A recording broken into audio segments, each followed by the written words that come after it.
नमस्कार साथियों, Gurukul washing classes में आपका फिर से स्वागत है। टॉपिक है अपना पाचन तंत्र। आप लोग जानते ही हो, कल अपने पढ़ा था उससे आगे का आज बढ़ते हैं। आप सब लोगों का इतना स्नेह और प्यार मिला और आगे भी आप सहयोग बनाए रखें। आगे आगे अपन और टॉपिक पढ़ते रहेंगे और जो मानव पाचन तंत्र है उसके सारे टॉपिक अच्छे से अच्छे कंटेंट देने की कोशिश करूंगी। तो आज स्टार्ट करते हैं पाचन तंत्र। थोड़ा रिवाइज कर लेते हैं। अपन कल क्या पढ़ा था उसके बारे में। कहा था कि मुख, कुआ, दांत, इसोफेगस, आमाशय तक अपन आ गए थे। ठीक है, आमाशय यानी स्टोमस, आमाशय इंग्लिश में गए तो स्टोमस। ठीक है, इससे आगे बढ़ते। आमाशय में भी अपन पढ़ लिया था कि एचसीएल स्त्रावित होता है और एक दो ग्रंथियां पड़ी थी, जैसे कि जठर रस स्त्रावित होता है, जठर ग्रंथियां।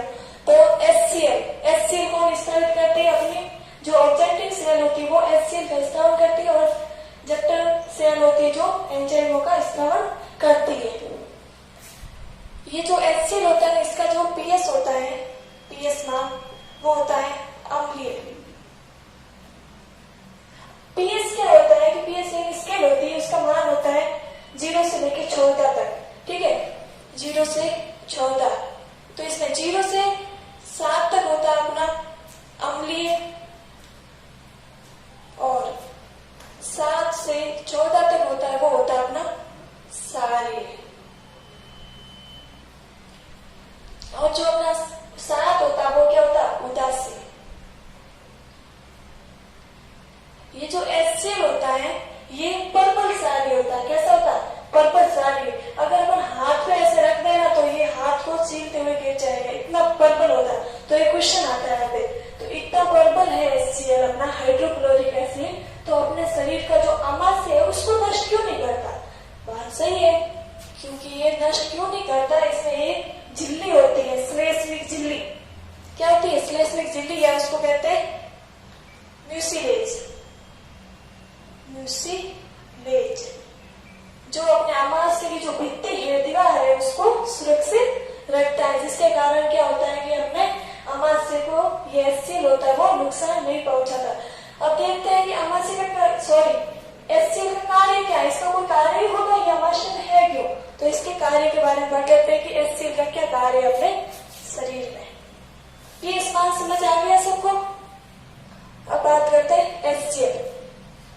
सब जानते हैं कैसे अम्ल होता है। ये क्या करता है कि अपन जो भोजन का अंतर ग्रहण करते हैं उसका क्या करता है? ये पाचन में सहायक है। जो अपने भोजन में इसको क्या करता है? ये भोजन के साथ मिल जाता है और मिलने के बाद ये जो भोजन का जो पीएस होता है उसको अम्लीय कर देता है। कैसा कर देता है? अम्लीय, जिसके कारण अपने भोजन में अभिक्रिया होती है और उसके बाद भोजन की एक लुप्ति की तरह बन जाता है। उस लुप्ति को कहते हैं काइम। जो अर्धपच्चा भोजन होता है या अपन कह सकते हैं सेमीकंडक्टिव होता है, उसको काइम कहते हैं। ठीक है, जो आमाशय भोजन होता है एचसीएल से मिला हुआ होता है उसको कहते हैं काइम। ठीक है, अब इसके और क्या कार्य होता है? ये जो अपने शरीर भोजन अपन अंतःकरण करते हैं उसके साथ जो जीवाणु आ जाते हैं उस जीवाणु को क्या करता है? ये नष्ट कर देता है। जीवाणु को क्या कर देता है? नष्ट कर देता है। दूसरा क्या कार्य है? दूसरा कार्य भोजन को अम्लीय कर देता है। ठीक है, यहाँ तक की बात समझ आ गई।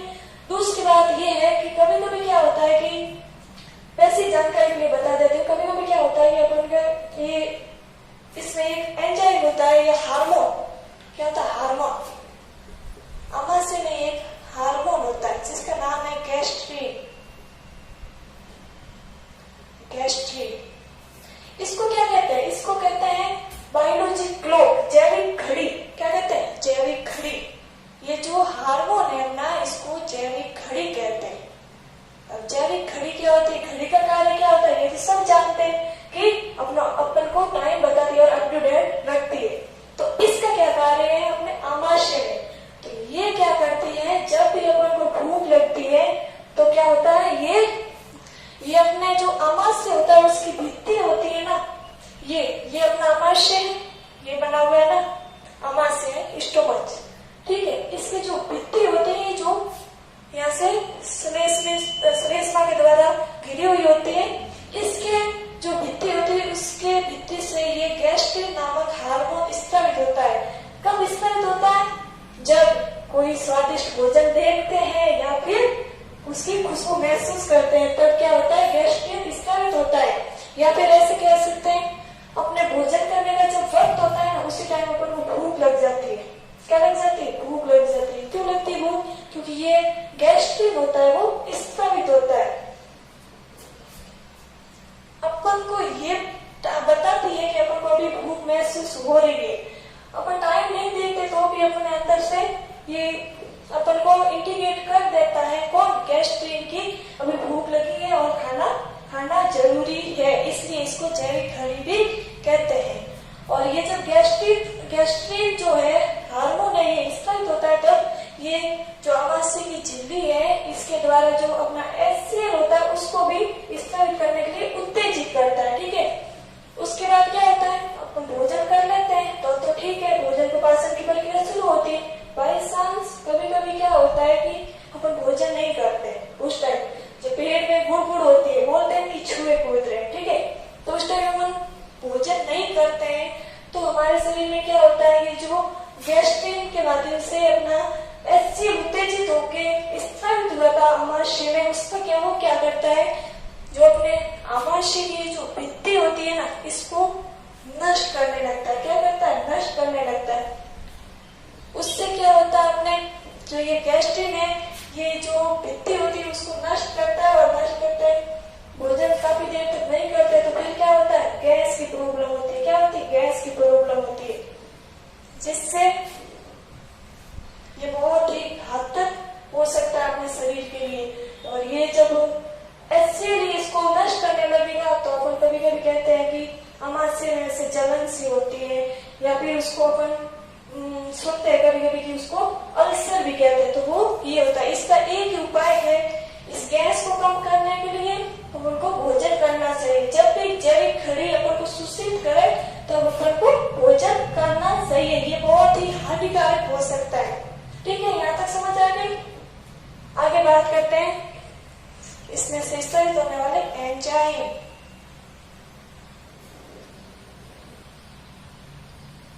आमाशय की भित्ति से स्रावित होने वाले एंजाइम।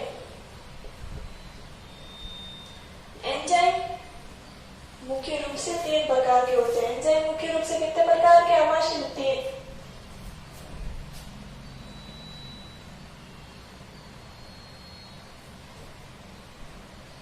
पेप्सिनोजन,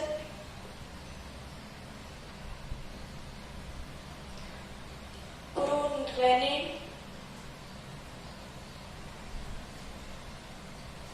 और तीसरा है अपना लाइपेज। ठीक है, ये 3 प्रकार के एंजाइम है जो अपने आमाशय है ना, आमाशय की भित्ति से स्रावित होते हैं। ये क्या होता है? ये सक्रिय नहीं होते। क्या होते हैं? निष्क्रिय अवस्था में पाए जाते हैं। ये जब स्रावित होते हैं ना तो निष्क्रिय अवस्था में होते हैं और अपने भोजन को पाचित नहीं कर सकते, भोजन को पचाने में सहायक नहीं होते। इसको अब सक्रिय कौन करेगा? तो अपना जो HCl है अपने अभी पढ़ा, वो क्या करता है? इनको सक्रिय करता है। सक्रिय कैसे करता है? प्रक्रिया देखते हैं। कौन आया यहाँ पे? HCl। पेप्सिनोजन था, पेप्सिनोजन को किसने बदला? पेप्सिन में। किसने बदला? पेप्सिन में। फिर है प्रोरेनिन। प्रोरेनिन यहाँ पे क्या आया? HCl। इसको किसने बदला? रेनिन में। रेनिन में बदला। फिर है लाइपेज, और ये क्या करता है? अपन जो दूध खाते हैं ना, दूध में जो थोड़ी बहुत वसा आ जाती है, उस वसा को ये फैटी एसिड में बदल जाती है। फैटी एसिड या वसी अम्ल कह सकते हैं। वसी अम्ल। अब यहाँ बात आई, ये पेप्सिनोजन है, ये कार्य क्या करता है? प्रोरेनिन है, ये कार्य क्या करता है? लाइपेज का मैंने बता दिया। वसी अम्ल, ये वसी अम्ल भी होता क्या है अपन को पता नहीं है, तो इसके बारे में पढ़ते हैं। ये जो पेप्सिनोजन होता है ये अपने आमाशय की भित्ति से स्रावित होता है। HCl के माध्यम से सक्रिय होकर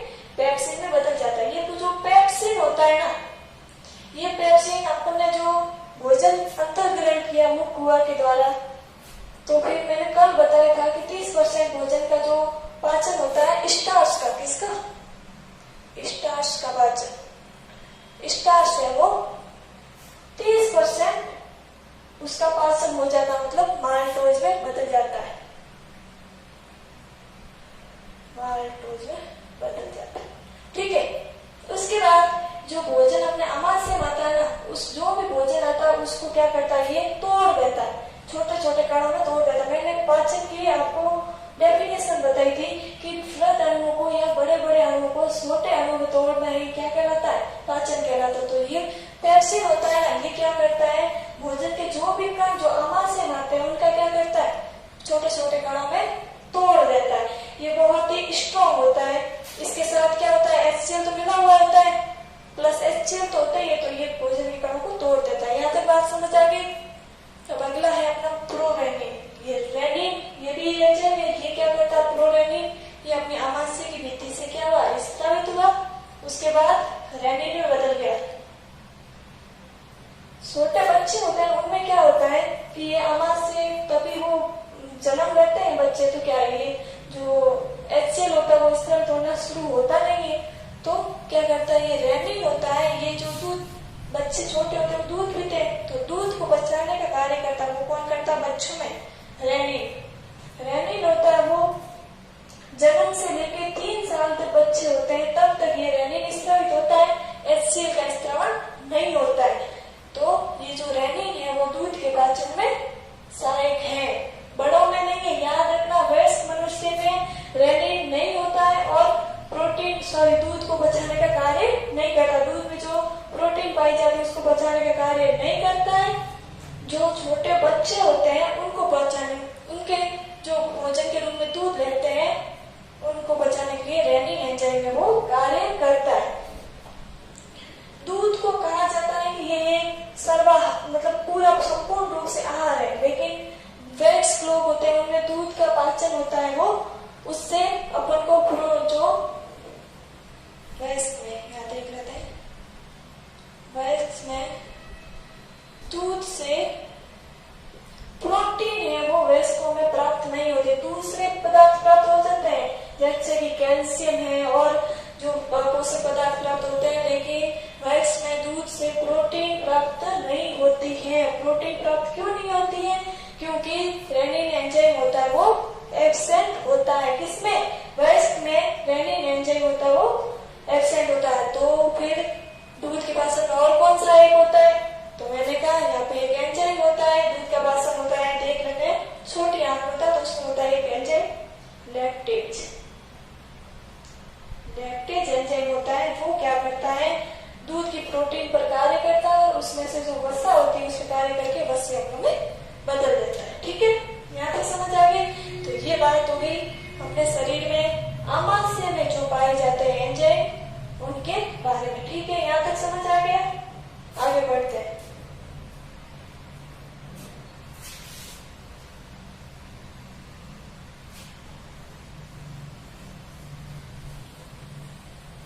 तो अमाशय में कितने प्रकार के एंजाइम होते हैं, 3 प्रकार के। कौन कौन से, पेप्सिन, रेनिन और लाइपेज। ठीक है, अब अमाशय तक की बात हो गई, भोजन यहाँ तक आ गया।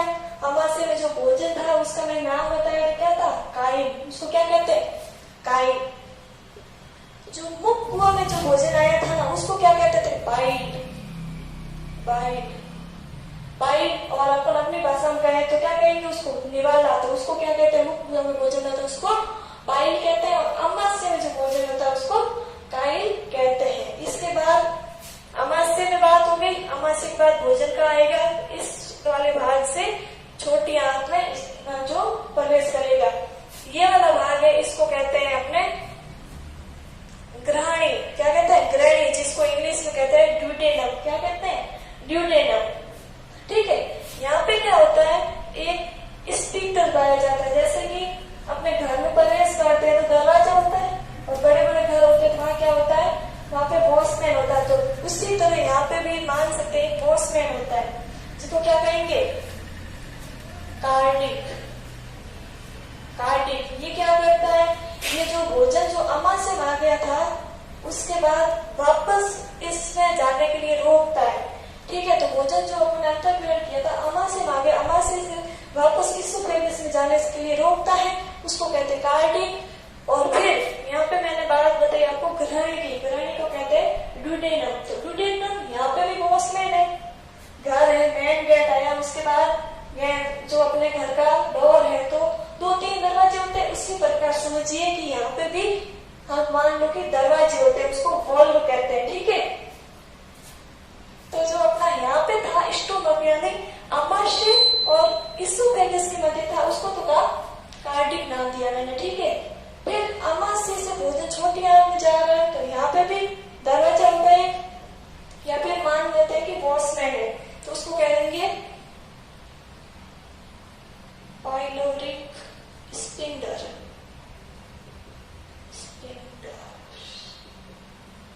ठीक है, ये क्या करता है, ये वापस छोटी आंत से अमाशय भोजन को जाने से रोकता है। ठीक है, यहाँ तक बात आ गई। कहाँ तक पहुंचे, वो कुआ से अमाशय तक, अमाशय से ग्रहणी तक आ गए।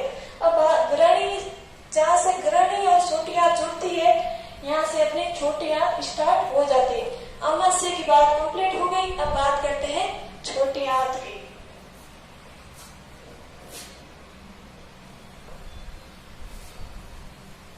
छोटी आंत जिसको कहते हैं स्मॉल इंटेस्टाइन, ये जो यहाँ से शुरू होती है, ये अंदर जो वलित भाग होता है, इसको कहते हैं छोटी आंत। क्या कहते हैं, छोटी आंत। ये यहाँ से शुरू होती है, ये ऐसे वलित रूप से ऐसे होती है, इसको क्या कहते हैं, छोटी आंत। और हिंदी इंग्लिश में कहते हैं अपने स्मॉल इंटेस्टाइन, ये लिखा हुआ स्मॉल इंटेस्टाइन। तो इसकी बात करते हैं। और साइंस की भाषा में हिंदी में एक और कहते हैं सुदांत्र, छोटी आंत्र।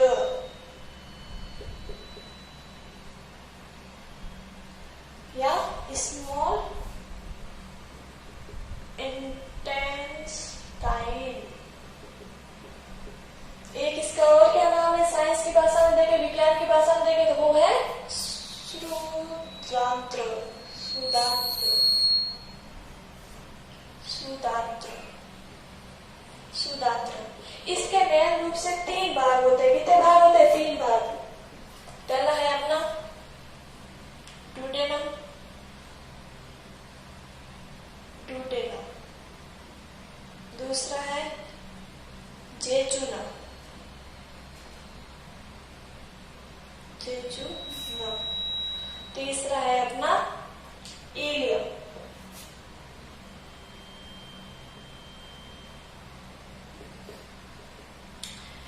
ये जो 3 भाग है, ये किसके हैं, अपने छोटी आंत के। अब भोजन कहाँ गया, छोटी आंत में। सबसे अमाशय में अपने भोजन का पाचन हो आंशिक रूप से हुआ, उसके साथ जो माध्यम था वो अम्लीय था। अम्लीय किसके माध्यम से हुआ, एचसीएल के माध्यम से हुआ, अम्लीय था। अब आ गया ग्रहणी में। अब भोजन का जो माध्यम है वो बदल जाएगा। माध्यम क्या होगा, बदल जाएगा। कैसा हो जाएगा, सारीय। माध्यम कैसा हो जाएगा, सारीय। सारी किसके माध्यम से होगा, तो यहाँ देखिए, यहाँ ध्यान दीजिए, ये मैंने प्रश्न बनाई है लीवर की। किसकी बनाई है, लीवर, जिसको हिंदी में कहते हैं यकृत। ठीक है, इधर मैंने एक पत्ती नुमा प्रश्न बनाई है, ये यहाँ पे लगी हुई रहती है, इसका नाम है पैनक्रियाटिक, यानी कि अग्नाशय। इसको हिंदी में क्या कहते हैं, अग्नाशय। ये 2 होती है अपने जो ग्रंथियां होती है। क्या होती है, ग्रंथियां, जो अपने भोजन के पाचन में सहायक होती है। तो कौन सी ग्रंथि होती है, एक तो अपनी होती है यकृत ग्रंथि, कौन सी, यकृत ग्रंथि। दूसरी होती है अग्नाशय ग्रंथि या पैनक्रियाटिक, अग्नाशय ग्रंथि।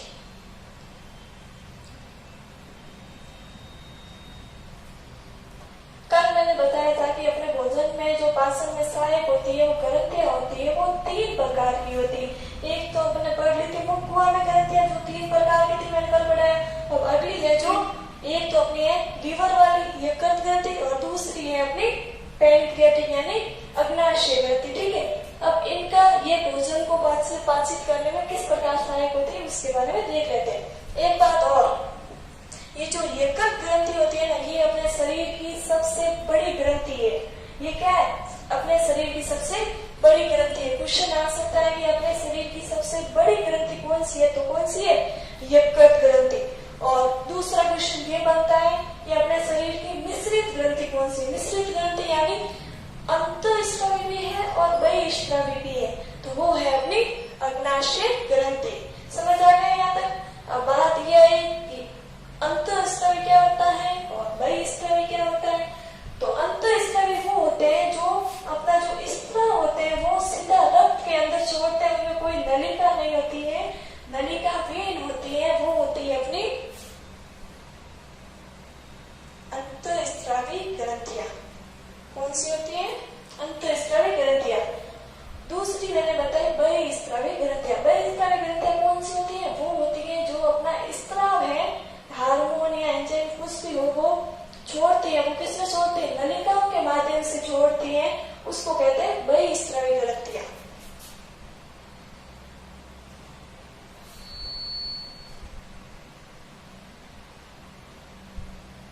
बहिःस्रावी ग्रंथियां। तो ग्रंथियों के बारे में आपको बात समझ आ गई। ग्रंथियों को कितने प्रकार के हैं, 2 प्रकार के, अंतःस्रावी और बहिःस्रावी ग्रंथियां। अगला अपना लेक्चर आएगा, उसमें अपन पढ़ेंगे कि ग्रंथियां क्या होती है, एंडोक्राइन सिस्टम, पूरा सिस्टम है पाचन तंत्र की तरह, वो पढ़ेंगे, वहां पे अपन चर्चा करेंगे। अभी तक यहाँ तक इतना ही है कि अंतःस्रावी और बहिःस्रावी क्या है इसको, ठीक है। अब अपन बात कर रहे थे यकृत ग्रंथि। ये कैसे सहायक है, तो यकृत होता है, इसमें अपने पाया जाता है गॉल ब्लेडर। क्या पाया जाता है, गॉल ब्लेडर, जिसको क्या कहते हैं, पित्ताशय, हिंदी में कहते हैं पित्ताशय।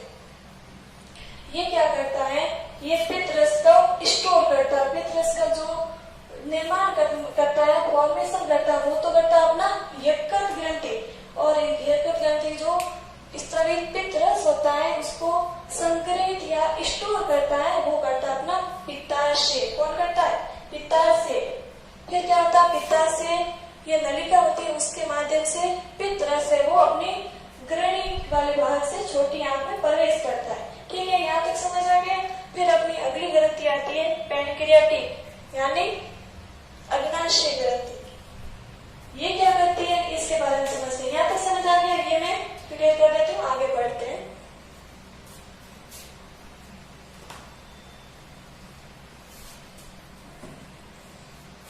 अग्नाशय, इसमें एक प्रकार का द्वीप पाया जाता है।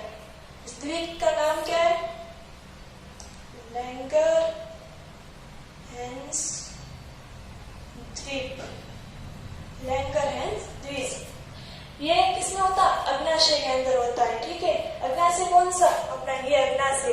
ये अग्नाशय जैसे ही होता है ना, अपने यहाँ पे ये ऐसे जुड़ा हुआ होता है। इसके अग्नाशय के भी 3 भाग होते हैं। शीर्ष वाला भाग यहाँ पे लगा हुआ रहता है, बीच वाला भाग बोटी भाग या मध्यम भाग, और पीछे वाला ये भाग होता है, उसको कहते हैं पूंछ भाग या टैल भाग। ठीक है, इसके तो अग्नाशय के लिए ग्रंथि है, इसके 3 भाग होते हैं। और जो पीछे वाला भाग होता है, मैं बना लेती हूँ अपने, ये ड्यूटेनम के साथ ऐसे जुड़ी रहती है।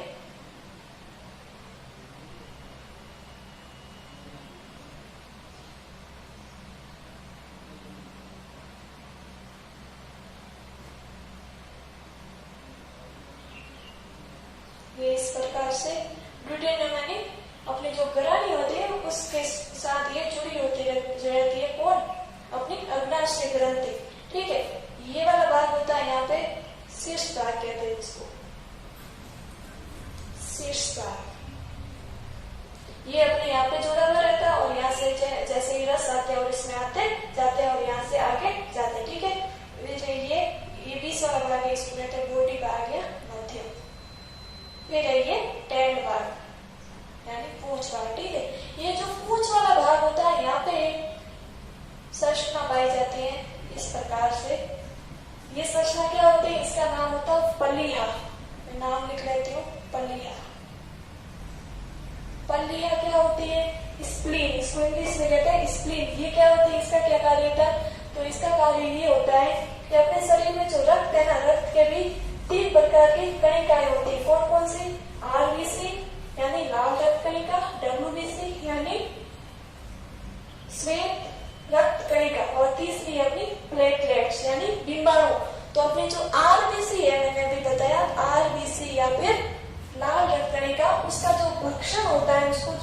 किया जाता है वो कहाँ किया जाता है?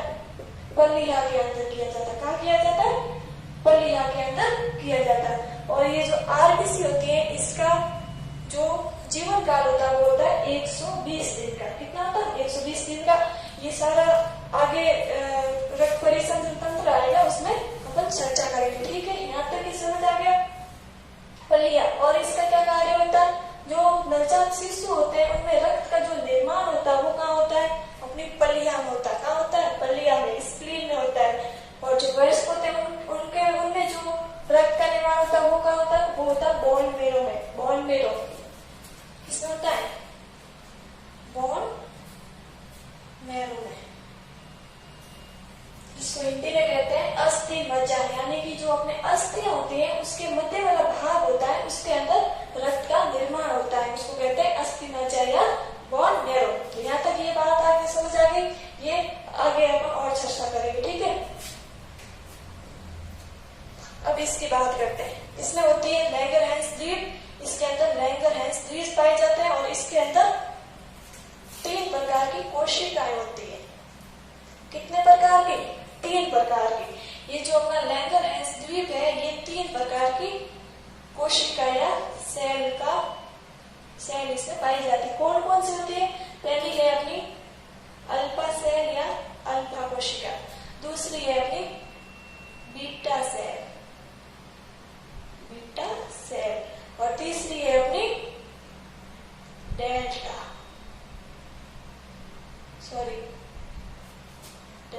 सेल। ठीक है, अब इनका क्या कार्य होता है? ये क्या करती है? जो ये अपनी अल्फा सेल होती है ये स्त्रावित करती है हार्मोन का। किसका स्त्राव करती है? हार्मोन का। हार्मोन का नाम क्या है? ग्लूकेगॉन। हार्मोन है अपना ग्लूकेगॉन। दूसरी है अपनी बीटा कोशिका। ये क्या करती है? ये भी एक प्रकार के हार्मोन का स्त्राव करती है। वो हार्मोन कौन सा है? आपने सबने सुन रखा है, वो है अपना इंसुलिन। कौन सा? इंसुलिन। इसके बारे में भी चर्चा करेंगे। और फिर है अपनी डेल्टा कोशिका। ये स्त्रावित करती है एक हार्मोन का जिसका नाम है सोमेटोस्टेटिन।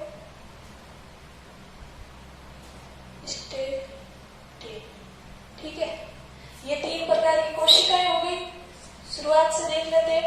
अग्नाशय ग्रंथि स्थिति बता दी। ठीक है, अग्नाशय ग्रंथि इसके अंदर होता है एक प्रकार का लैंगरहैंस द्वीप। अभी मैंने चर्चा यहाँ बता दी थी। ठीक है, लैंगरहैंस द्वीप में 3 प्रकार की कोशिकाएं पाई जाती है, सेल पाई जाती है। वो कौन कौन सी? अल्फा सेल, बीटा सेल और गामा सेल या डेल्टा सेल। ठीक है, तो इसमें से जो अल्फा कोशिका होती है वो ग्लूकेगॉन का स्त्राव करती है, बीटा सेल है वो अपने इंसुलिन का स्त्राव करते हैं और जो ये डेल्टा या गामा सेल है ये सोमेटोस्टेटिन हार्मोन का स्त्राव करती है। हार्मोन का सिंबल हार्मोन। ठीक है, अब अपन बात कर लेते हैं थोड़ी इंसुलिन की। थोड़ा बेसिक ज्ञान भी होना चाहिए, व्यवहारिक ज्ञान भी होना जरूरी है। पढ़ा तो हर कोई सकता है, पढ़ा के चला जाएगा, आप सुन लोगे वो काम नहीं आता। व्यवहारिक ज्ञान होना जरूरी है, तो इसके बारे में जान लेते हैं। ठीक है, चर्चा करते हैं इंसुलिन की। यहाँ लिख लेती हूँ इंसुलिन। क्या होता है कि अपन भोजन ग्रहण किया, कार्बोहाइड्रेट। ठीक है, कार्बोहाइड्रेट जो किसमें बदलता है? एंजाइम के माध्यम से ग्लूकोज में। ग्लूकोज का जो पाचन होता है वो होता है इंसुलिन के माध्यम से। इंसुलिन कहाँ से है? बीटा सेल से है। ठीक है, जो इंसुलिन है वो बीटा सेल से है और ग्लूकोज पर कार्य करता है। तो हमने सुना है कि जो किसान होते हैं वो कभी बीमार नहीं पड़ते और उनमें जो ज्यादा वसा का स्टोर वगैरह भी नहीं होता। क्यों होता है ऐसा? तो वो क्या होते हैं, वो जितना भोजन अंतर ग्रहण करते हैं उसको वापस ऊर्जा के रूप में वो बाहर निकाल देते हैं। कैसे? भोजन अंतर ग्रहण किया, पाचन हुआ, ऊर्जा मिली और ऊर्जा उन्होंने कहाँ लगाई? काम के अंदर, खेतों में काम करके ऊर्जा को निकाल दिया। और जो शहरी लोग होते हैं जो ज्यादा खुश मिजाज मतलब शौकीन होते हैं ज्यादा आराम के, वो क्या करते हैं? खाना तो ठूस लिया, जो चट्टा मट्टा जो भी खाना था खा लिया। उसके बाद क्या होता है? उसको पचाना पड़ेगा। पचाने के लिए क्या चाहिए अपन को? इंसुलिन। तो ये बीटा सेल है वो एक निश्चित मात्रा में इंसुलिन का स्त्रावण करती है। तो उसके माध्यम से क्या होगा, ये जो ग्लूकोज है उसको पचाने के लिए जो इंसुलिन निकलना था उतना तो निकल गया, लेकिन अपन ने क्या किया, कार्बोहाइड्रेट या जो ग्लूकोज है वो ज्यादा खा लिया है। तो उसको बचाने के लिए अब इंसुलिन की मात्रा है वो कम पड़ गई। तो क्या होता है, ग्लूकोज होता है वो ज्यादा हो जाता है। ग्लूकोज क्या होता है अपने शरीर में ज्यादा हो जाता है। तो क्या होता है, कोई भी चीज ज्यादा हो जाती है तो क्या करते हैं, कहीं दूसरी जगह रखते हैं, स्टोर करते हैं, ठीक है। तो जो ये ग्लूकोज का स्टोर होता है वो अपने कहा होता है, मैंने ग्रंथि बताई थी, लीवर, यकृत ग्रंथि। जो यकृत होता है अपना, उसमें यकृत में क्या होता है, ग्लूकोज का स्टोर होता है। तो कोई भी चीज दूसरों के होते हैं तो उसको ये ग्लूकोज के रूप में इसको स्टोर नहीं करता। इसका जब ये इसके अंदर स्टोर हो जाता है यकृत ग्रंथि में, तो इसका नाम हो जाता है ग्लाइकोजन। ये ग्लूकोज से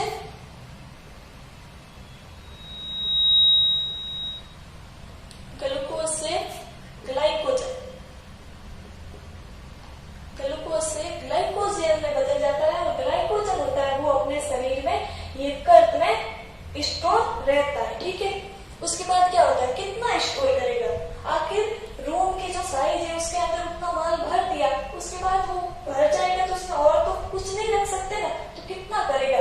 तो यहाँ क्या होता है, ग्लाइकोजन होता है वो ज्यादा मात्रा में जमा हो जाता है। तो क्या करता है यकृत इसको बोलता है भाई अब नहीं चाहिए, इतना ही रख सकते। ये क्या करता है, रक्त में स्प्रेड कर देता है। रक्त में आ गया ग्लूकोज ज्यादा, और ये जो ग्लूकोज होता है इसको अपन अपनी भाषा में कह सकते हैं, यहाँ लिख देती हूँ मैं, शर्करा। ग्लूकोज को क्या कह सकते हैं, शर्करा। और शर्करा क्या होती है, शुगर क्या होती है, मिट्टी, ठीक है। जैसे ही अपने शरीर में शुगर ज्यादा हो जाएगी तो उसको अपन रोग कहते हैं मधुमेह। कौन सा रोग होता है, मधुमेह यानी शुगर, डायबिटीज। तो रक्त में भी ज्यादा हो गया क्या, ग्लूकोज ज्यादा होगा तो वो बोलेगा किसको, पैनक्रियाज, मतलब अग्नाशय ग्रंथि को, भाई अब ज्यादा वापस तो इसको बीटा कोशिका को बोलेगा कि भाई इंसुलिन स्रावित कर और इसको ग्लूकोज को है वो रक्त में से बाहर निकालना है। तो फिर ज्यादा हो जाता है, क्योंकि अपने जितना ग्लूकोज खाया था उसका पूरा तो काम आया नहीं, तो वो ज्यादा होता है। उसके बाद क्या हो जाता है, रक्त में ग्लूकोज की मात्रा बढ़ जाती है और इसको ही कहते हैं डायबिटीज। क्या कहते हैं, डायबिटीज। इसके बाद क्या होता है, इंसुलिन क्या होता है, इंसुलिन ज्यादा असर कर नहीं सकता और ये हो जाता है निष्क्रिय। क्या हो जाता है, निष्क्रिय। उसके बाद क्या होता है, डायबिटीज रोग होता है और फिर इंसुलिन लेते रहो, क्योंकि अपने शरीर में तो इंसुलिन बनेगा नहीं। तो ऐसे ही होता है अपना रोग, कौन सा, मधुमेह या डायबिटीज, ठीक है। या तो ये बात समझ आ गई।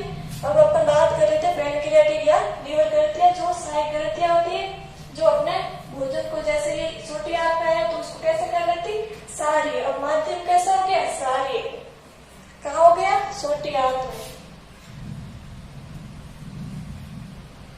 भोजन छोटी आंत में आया तो उसका माध्यम कैसा हो गया, सारी हो गया, ठीक है। तो सारी होता है। उसके बाद इसमें एंजाइम होते हैं। कितने प्रकार के एंजाइम होते हैं, 5 प्रकार के एंजाइम।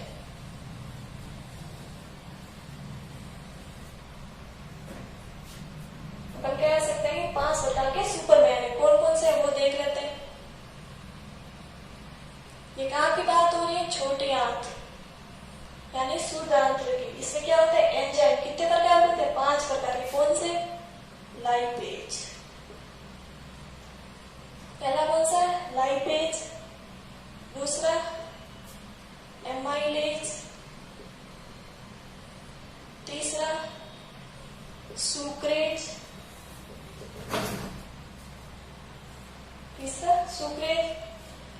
चौथा क्या होगा, न्यूक्लियस।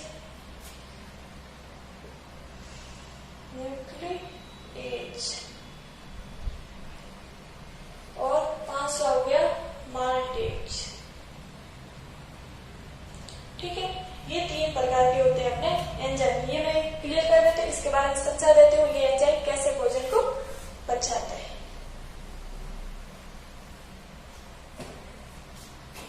लाइपेज ये क्या करता है, जो अपनी वसा होती है शरीर में, वसा क्या, अपने जो घी खाया या फिर तेल खाया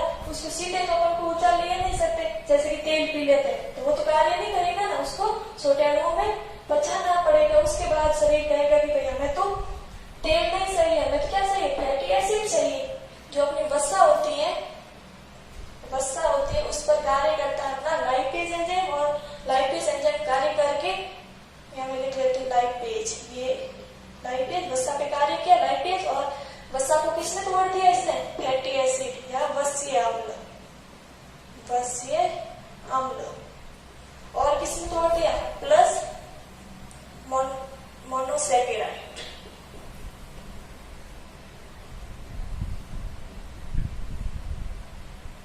ठीक है, इसमें तोड़ दिया। उसके बाद आया अपना एमाइलेज। ये किसके कार्य करेगा, कार्बोहाइड्रेट। कार्बोहाइड्रेट क्या होता है, रोटी। अपन जो चपाती खाते हैं, रोटी है, चावल है, उसमें क्या होता है, कार्बोहाइड्रेट। तो अपन ने क्या लिया, कार्बोहाइड्रेट।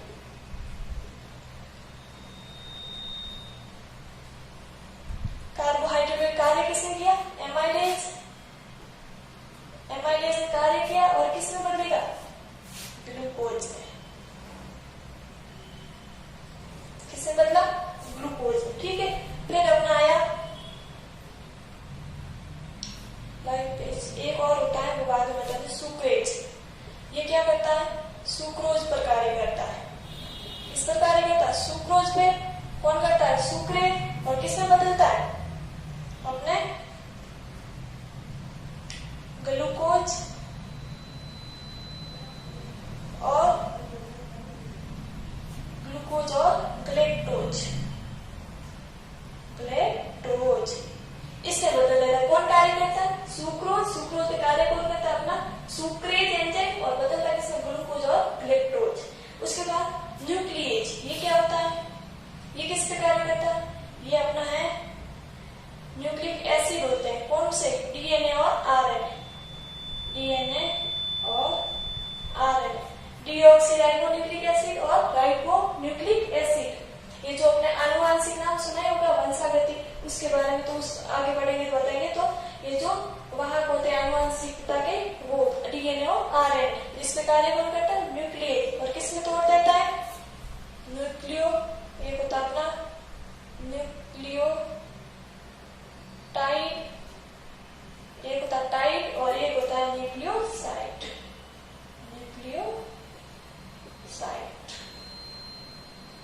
ठीक है, इसमें तोड़ दिया। दूसरा रहा माल्टोज, माल्टेज किसके कार्य करेगा, माल्टोज पर कार्य करेगा।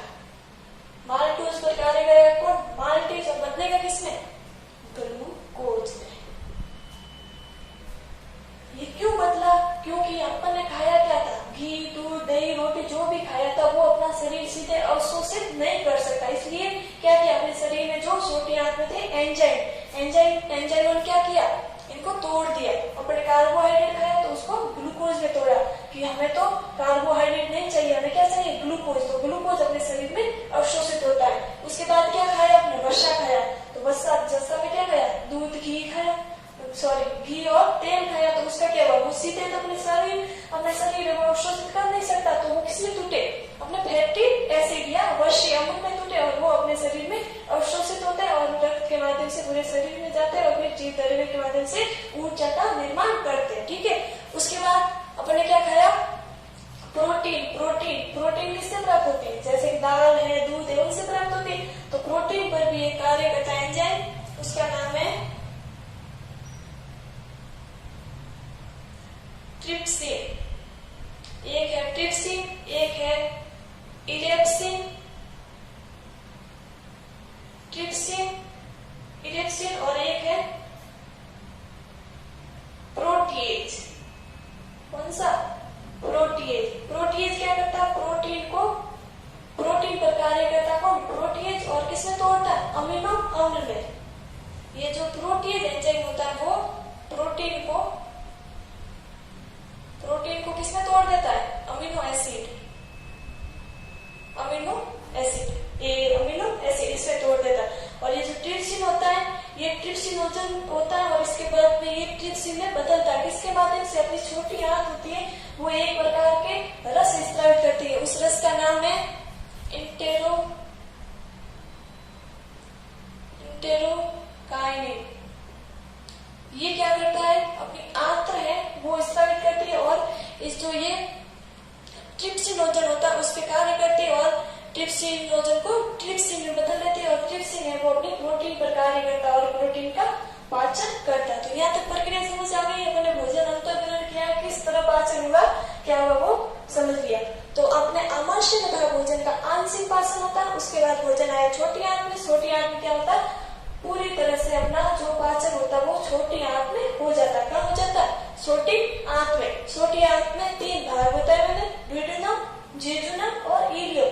जो अपना इलियम वाला भाग होता है, इसमें क्या होता है, जो अपना भोजन खाया है उसके छोटे छोटे अणुओं में तोड़ दिया। कैसे, कार्बोहाइड्रेट, उसको किसने तोड़ा, ग्लूकोज में। अब उसको अवशोषित कर सकते हैं। उसके बाद प्रोटीन उसको किसने तोड़ा, अमीनो एसिड में, उसका अवशोषण हो सकता है। उसके बाद अपने खाई वसा मतलब तेल और घी, तो वो किसमें टूटी, फैटी एसिड में, तो उनको अवशोषित कर सकते हैं। अवशोषित कैसे करते हैं, ये जो अपनी जो छोटी आंत है, ये अंदर बनी हुई है ना, इसको कहते हैं छोटी आंत। ये जो वलित भाग है इसको छोटी आंत कहते हैं। इसकी जो लंबाई होती है वो होती है 7.5 मीटर। ये बहुत लंबी होती है, 7.5 मीटर होती है। तो ये क्या, इसके ऊपर छोटे छोटे सूक्ष्म अंकुर होते हैं, जिसको कहते हैं विलाई। क्या कहते हैं, यहाँ लिख देते हैं विलाई। ये सूक्ष्म अंकुर होते हैं, वो क्या करते हैं, भोजन के जो कण होते हैं, जो अभी जैसे बन चुके हैं, क्या, अमीनो एसिड, ग्लूकोज और वसी अम्ल, इनको क्या करते हैं, अवशोषित करते हैं। कौन करते हैं, जो अपने अंदर आंत के अंदर छोटी आंत में जो विलाई नामक संरचना होती है वो उसका अवशोषण कर लेती है। यहाँ तक बात समझ आ गई। ये बात होगी अपनी छोटी आंत की। और जो सबसे ज्यादा जो अवशोषण होता है वो कहाँ होता है, अपने इलियम भाग में। कहाँ होता है, इलियम भाग में। ठीक है, छोटी आंत की बात समझ आ गई। आगे बढ़ते हैं बड़ी आंत।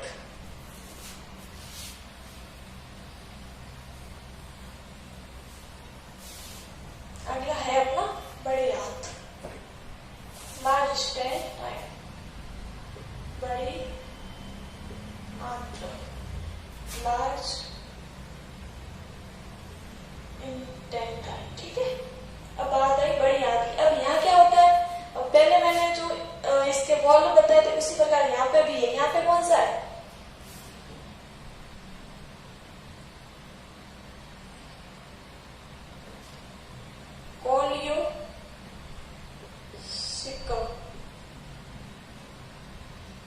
कोलियोसिकम स्प्लेंटर।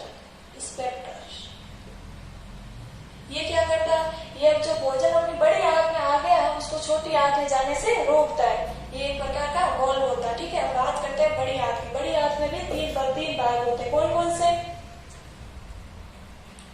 सिक्कम, कहा गया, सिक्कम, कॉलन और रेक्टम, इसके 3 भाग है। बड़ी आंत है, इसके भी 3 भाग है। कितने भाग है, 3। कौन कौन से देख लेते हैं।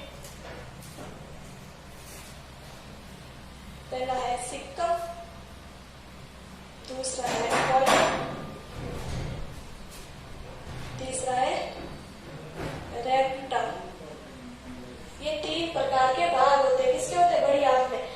छोटी आंत में पाचन हो गया, पूर्ण रूप से पाचन होता है वो छोटी आंत में होता है, और पूर्ण रूप से जो अवशोषण होता है वो भी भोजन करना होता है छोटी आंत में। उसके बाद भोजन है वो बड़ी आंत में आ गया। बड़ी आंत कहाँ से स्टार्ट होती है, यहाँ से। ये बड़ी आंत है, इसमें ये वाला भाग है वो अपना सिक्कम भाग है, ये अपना है कॉलन भाग है, और ये वाला भाग है वो अपना ये दिख रहा है, ये रेक्टम भाग है। ये भी इसके ये वाला भाग है जो इसको कहते हैं असेंडिंग भाग, ये होता है अनुप्रस्थ भाग ट्रांस, और ये होता है जो अपना डिसेंडिंग भाग। इसको भी 3 भागों में बांटा गया है। ठीक है, इसको बृहदांत्र भी कहते हैं। साइंस की भाषा में, हिंदी में कहते हैं इसको बृहदांत्र भी कहते हैं। ठीक है, तो अब इसमें क्या होता है, इसमें किसी भी प्रकार का पाचन नहीं होता। इसमें क्या होता है, ये अवशिष्ट पदार्थ होता है, इसका थोड़ा बहुत जो होता है अवशोषण होता है। अवशोषण भी किसका होता है, जल का। किसका होता है, जो बड़ी आंत है इसमें अवशोषण होता है वो होता है जल का। जल और जो थोड़ी भी मात्रा होता है वो होता है अपना खनिज लवण या मिनरल्स। इनका जो अवशोषण होता है वो कहाँ हो जाता है, बड़ी आंत में। ठीक है, तो बड़ी आंत समझ में आ गई। बड़ी आंत के 3 भाग, सिक्कम, कॉलन, रेक्टम। ठीक है, इसको अपन अंधनाल भी कहते हैं, अंधनाल। रेक्टम इसको अपन मलाशय भी कहते हैं, मलाशय।